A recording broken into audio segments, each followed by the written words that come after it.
বলতেছেন লোকটা তো বলছিল এই টাইমে মরবে, মরলো কিনা? যাইয়া দেখে দেহটা পড়ে আছে, রুহটা বিদায় হয়ে গেছে। বলুন ইন্না লিল্লাহি ওয়া ইন্না ইলাইহি রাজিউন। বন্ধুরে, প্রেম করতে হবে আল্লাহর সাথে। আল্লাহর সাথে প্রেম করতে হলে প্রেম করতে হবে আমার নবীজির সাথে। নবীজির সাথে প্রেম করতে হলে প্রেম করতে হবে মুর্শিদের সাথে, আল্লাহর ওলিদের সাথে। আল্লাহর ওলিদের সাথে প্রেম করলে প্রেমটা হয় আল্লাহর সাথে। ওলি আছে যেখানে আল্লাহ আছে, ওলি আছে যেখানে আল্লাহ আছে সেখানে। আল্লাহর ওলি সম্মানিত একজন ওলি জুনাইদ বাগদাদি রহমাতুল্লাহ আলাইহি বলেন, লাইসা ফি জুব্বাতি শাওয়া আল্লাহ তাআলা, আমার এই জুব্বার ভিতরে আল্লাহ ছাড়া কিছু নাই। সুবহান। আমি জুব্বাটা খুললে আল্লাহকে দেখতে পাই। আমাদের টেনশন দূর হয় না কেন? আমাদের অভাব দূর হয় না কেন? আমাদের কষ্ট দূর হয় না কেন? একটাই কারণ, আমরা আল্লাহকে চিনি নাই, আল্লাহকে ভালোবাসার মতো বাসি নাই। আল্লাহকে ভালোবাসতে হলে ভালোবাসতে হবে আমার নবীকে।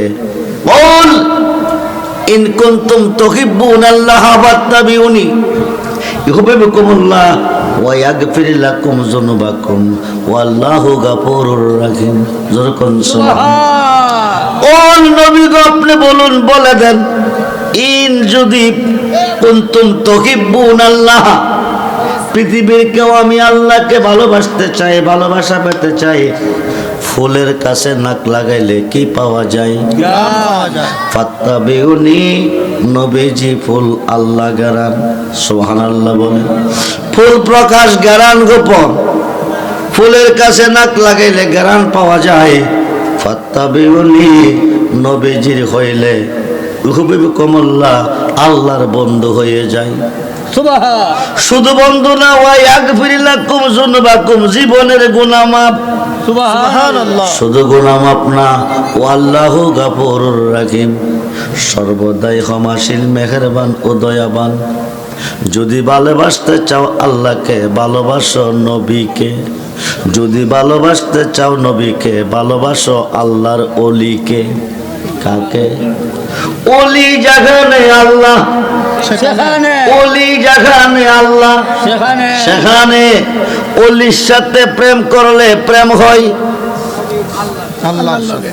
আল্লাহ বলেন বিসমিল্লাহির রহমানির রহিম, ওয়াবতাগু ইলাইহিল উসিলা ওয়া কুনু মাস সাদিকিন, ইয়া আইয়ুহাল্লাযীনা আমানুত্তাকুল্লাহা ওয়া কুনু মাস সাদিকিন, ইন্না রাহমাতাল্লাহি কারীবুম মিনাল মুহসিনিন। যখন সুবহানাল্লাহ। মনোযোগ। ইব্রাহিম ইবনে শাইবান রহমাতুল্লাহ আলাইহির মুরিদ মারা গেলেন। কি করলেন? মারা গেলেন। জোরে বলেন, কি করলেন? মারা গেলেন। অর্ধেক টাকা দিয়ে কবর খনন করলেন, অর্ধেক টাকা দিয়ে কাফন দাফনের ব্যবস্থা করলেন।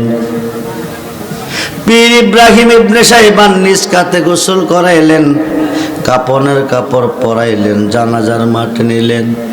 4 তাকবীরের নামাজ কমপ্লিট করার পরে কবরের পশ্চিম পাশে নিয়ে খাট নামাইলেন। খাটটা নামাইয়া পীর সাহেব কবরে নামলেন, উপর থেকে লাশটা ছেড়ে দিলেন। বিসমিল্লাহ ওয়া আলা মিল্লাতে রাসূলিল্লাহ। বলুন না ইয়া রাসূল, বিসমিল্লাহ ওয়া আলা মিল্লাতে রাসূলিল্লাহ কইয়া সারবে, কবরে ছেড়ে দিছে। পীর ইব্রাহিম ইবনে শাইবান 2 হাত বাড়িয়ে কোলে নিছে। সুবহানাল্লাহ।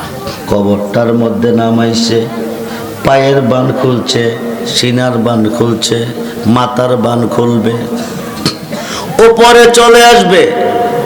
40 কদম চলে যাওয়ার পরে মুনকার নেকির আসিয়া 3টা প্রশ্ন করবে। পীর ইব্রাহিম ইবনে শাইবান মাথার বান্ডা খোলার পরে দেখতেছে মুরিদে দুইটা চোখ দিয়া পীরের দিকে ছায়া রইছে।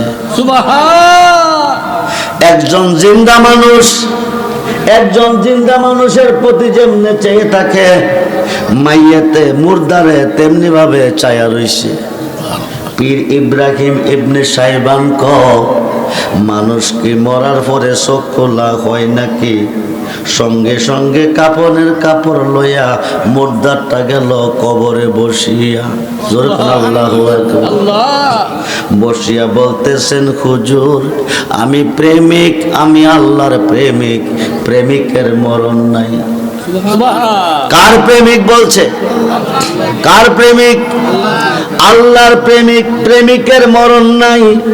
তিনি আল্লাহর সাথে প্রেম করলেন, প্রেম করলেন তিনি তার মুর্শিদের সাথে। মৌলানা রুমি কই, মুর্শিদ বিনে খোদা মিলে না তোমরা জানো না, মুর্শিদ বিনে খোদা মিলে না। মুর্শিদের খেদমত গো করলে আল্লাহ নবীর দিদার মিলে গো। এ কথাটা মসনবীর বল না তোমরা জানো না, মুর্শিদ বিনে খোদা মিলে না, মুর্শিদ বিনে খোদা মিলে না। এই কথাটা রুমি কখন কইছে? 70 উটের বোঝাই কিতাবি ইলমের আলেম যখন ছিলেন, 5000 হাদিসের হাফেজ যখন ছিলেন, তখন এই কথা বলতে পারে নাই। কথাটা কখন বলছেন?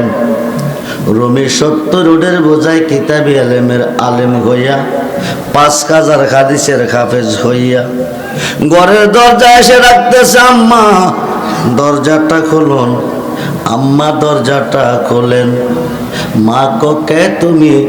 আমি আপনার ছেলে জালালউদ্দিন রুমি, 70 উটের বোঝাই কিতাবি ইলমের আলেম, 5000 হাদিসের হাফেজ।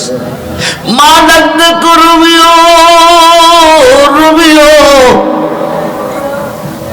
আলেম শব্দের আবিধানিক অর্থ হচ্ছে জানলেওয়ালা।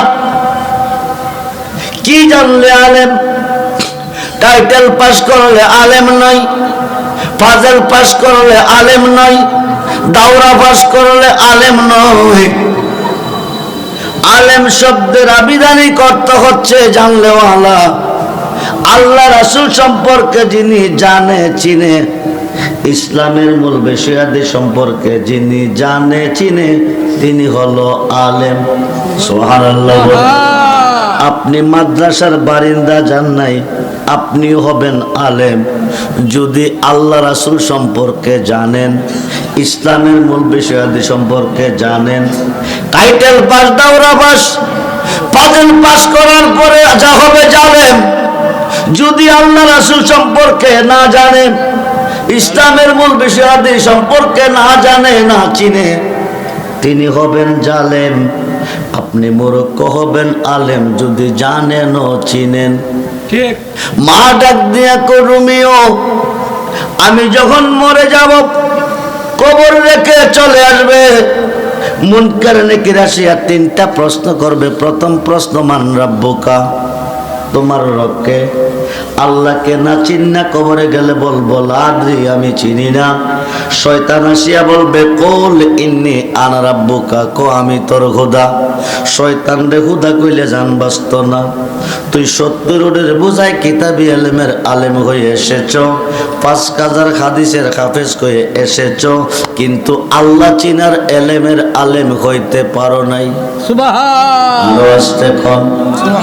যতক্ষণ পর্যন্ত আল্লাহ চিনার ইলমের আলেম না হবে, কামেলে মুকাম্মেল না হবে, ততক্ষণ পর্যন্ত আমি ঘরের দরজা খুলব না।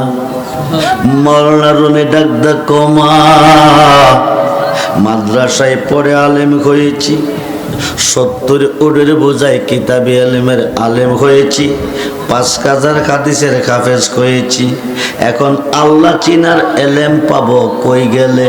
সুবহানাল্লাহ বলেন। আল্লাহ চিনার এলেম পাবো কই গেলে? মা ডাক ডাক রাস্তা দিয়ে যাও, যাইতে যাইতে গিয়া যারে তুমি পাও তারে জিগাইও। যখন সুবহান, রাস্তা দিয়া যাইতে থাকো, যারে পাইবা তারে জিগাইও। রাস্তা দিয়া যাইতে যাইতে যাইতে যাইতে নসরতপুর মরে গেছে, যাইয়া দেখে একটা পাগল বসে আছে। কি কি পাগল? জোরে কোন কি পাগল? কি বসে আছে? এত বড় আলেম পাইলো কারে? পাগলেরে।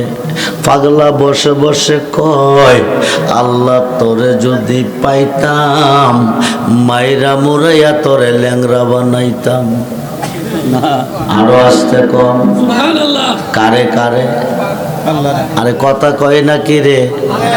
আল্লাহরে মারণ যাইব, কথা কয় না কি রে? না। সৈগ যার জ্বালায় একশে জাহানে, যারা জ্বালায় একশে জাহানে, মনের ব্যথা বুঝবে কে বন্ধু অবিনে।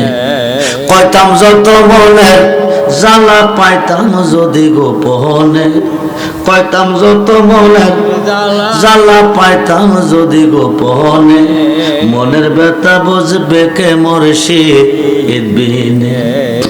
আমরা যেই দিন হতে মুর্শিদ গোহারায়া, সৈগ বুক সিরিয়া দেখ না গো তোরা, জিয়ন্তে হইয়াছি মোরা রেজবে বাবা বিঘনে, মনের ব্যথা বুঝবে কে মুর্শিদ বিনে। বন্ধ কর শিরকি কথা, বন্ধ কর বেদাতি কথা, এগুলি বাইশত কই? রুমি দমক মারছে, পাগলা স্তব্ধ হয়ে গেছে। স্তব্ধ হয়ে কয়, এত বড় দমক দিলি কিরে? শিরিকি কথা কইলি কিরে? কোনটা? কই যে কইস আল্লাহরে ভাইলে মাইরা মুরাইয়া ল্যাংরা বানাইবি। এই কথা কইলি কি শিরিক কই নাকি? শিরিক না বেদা। পাগলা ডাক ডাক, তোর বাড়ি কই? তোর পরে চকি কত কত হুজুর আইলো গেল, কেউ এই কথা শুনে দমক দিল না। তুই যে দমক দিলি তোর বাড়ি কই? আমি জালালউদ্দিন রুমি, 70 উডের বোঝাই কিতাবে আলেমের আলেম, 5000 হাদিসের হাফেজ। পাগলা রুমি রে, তুই বড় হুজুর, এই কারণে তুই দমক দিলি। তবে একটা কথা তোরে কই, তুই যত বড় হুজুর হস না কেন, এটা তোর ব্যাপার, আমার ব্যাপার নিয়ে তুই নাক গলাইস না। এটা আমার ব্যাপার। তোর যদি কইলে শিরিক কই, তো তুই হুদারে গিয়া বেশি করে আদর কর। সুবহানাল্লাহ। তোর হুদারে গিয়া বেশি করে আদর কর। হুদা কয়জন? জোরে কোন কয়জন? আমি আল্লাহরে কইলে যদি সমস্যা হয়, এটা আমার ব্যাপার, আমার আল্লাহর ব্যাপার। এটা তোর ব্যাপার না। তুই গিয়া তোর আল্লাহরে বেশি করে আদর কর। লা ইলাহা ইল্লাল্লাহু আছে সবার দিলে, জপিলে কি হবে বাবা তার বেদ না জানলে? মনোযোগ। রুমি ফিরা বাড়িতে গেছে, গিয়া ক আম্মা দরজাটা খুলুন। আম্মা কো একবার কইছি কামেলে মুকাম্মেল না হওয়া পর্যন্ত ঘরের দরজা খুলবো না। আম্মা আপনি কইছেন যাইতে, আমি নসরতপুর মোড়ে গিয়ে একটা পাগলের পাইছি। পাগলার মুখে যে কথা শুনছি গো মা, 70 উডের বোঝাই কিতাবে এ কথা পাইছি না, 5000 হাদিসেও পাইছি না। জোরে কোন সুবহান। পাগলা কি কইছে? আল্লাহরে পাইলে মাইরা মুরাইয়া ল্যাংরা বানাইব। তো তুই কি করছ? এমন একটা দমক দিছি, পাগলা স্তব্ধ হয়ে গেছে। এখন আমারে প্রশ্ন করে দমকটা দিলি কিরে? আমি কইলাম শিরিকি কথাটা কইলি কিরে? এ কথা কইলি কি শিরিক হয় নাকি? বেদা তো হয়। এটা যদি হয় এটা তার ব্যাপার, বলে তার খোদার ব্যাপার। আমারে কইয়া দিছে, আমি আমার খোদারে গে বেশি কইরা ভালোবাসতাম। এই কারণে বসে বলেছি আজকে আবার যাও। যাইতে যাইতে শায়েস্তা গছ মরে গেছে, যাইয়া দেখে এই পাগলটাই বসে দেখা যায়। তোর কোন সভা? কোন পাগল? নসরতপুর মোড়ে যেই পাগল পাইছিল, শায়েস্তাগঞ্জের মোড়ে এই পাগল ওই বসা আছে, পিছনে গিয়া দাঁড়াইয়া শুনতেছে পাগলা কি কয়। এবার শুনতেছে পাগল কয়, আল্লাহ তরে যদি পাইতাম সুন্দর করে মরাইয়া গোসল করাইতাম। আরো আসতে কম, তুমি লাগাইয়া পিরিতির ডুরি, লাগাইয়া পিরিতির ডুরি, বৈশা রঙে টানো রে বন্ধ, কত রঙের পিরিতি তুমি জানো।